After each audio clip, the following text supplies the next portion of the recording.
Movie star Mel Gibson is a regular visitor to the Stem Cell Institute. He has treatments for a shoulder injury, and he's become an advocate of stem cell therapy. Mel's father, Hut Gibson, had his life transformed by going to Panama. His treatment pulled him back from the edge of death, aged 92. 7 years later, he's thriving.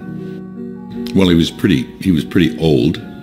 He was 92, and he wasn't doing too well, and I took him to the Mayo Clinic in Arizona, and they said, "You better leave him here. He's going to be dead." And I'm like, really? So they kept him there 10 days, stabilized him, identified a number of problems, just wearing out, the kidneys, he had some congestive heart stuff and lung stuff, and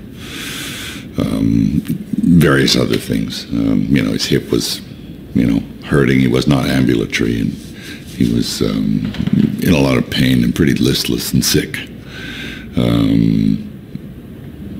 Night, what do they call it? Night terrors, or where he wasn't quite lucid.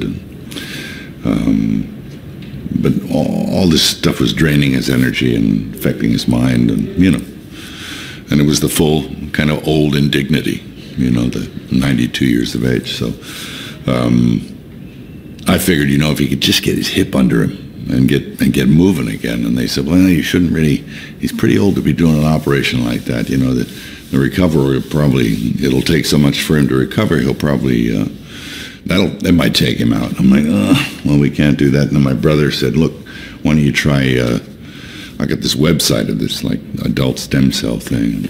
I'm like, what adult stem cells? Yeah. So I asked a doctor friend of mine, what he thought about that. And he says, stay away from those guys. It's unproven. He's like, it's, down in Panama, it's lepers and banana boats and three-legged dogs. And I'm like, well, you're exaggerating. And it turns out that he was. But I said, look, can we talk to these guys? He said, I'll talk to them. So I got this friend of mine, Brad, who was the doctor at Mayo. And we spoke to them for an hour. And it was interesting because he asked them questions I never would have thought of. I mean, what is a mesenchymal cytokine?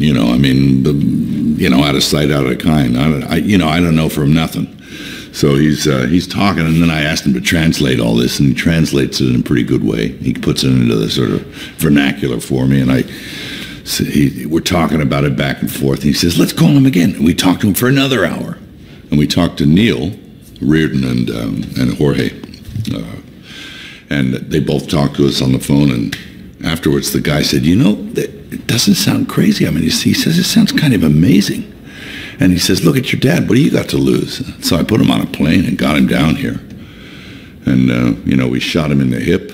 And they thought they had to do 2 hips. So they had enough for 2 hips, but it was so much, but they put double the amount in 1 hip. And then, of course, they just dropped some into his bloodstream, like 100 million cells or something like that. So, but every ailment that this man had kind of righted itself, and pretty quickly, too. And he started walking without pain, and he became back to his lucidity, and his kidneys were okay, and his heart and his lungs, and his eyesight got better, and he even started getting little pigments in his hair and stuff. It was insane.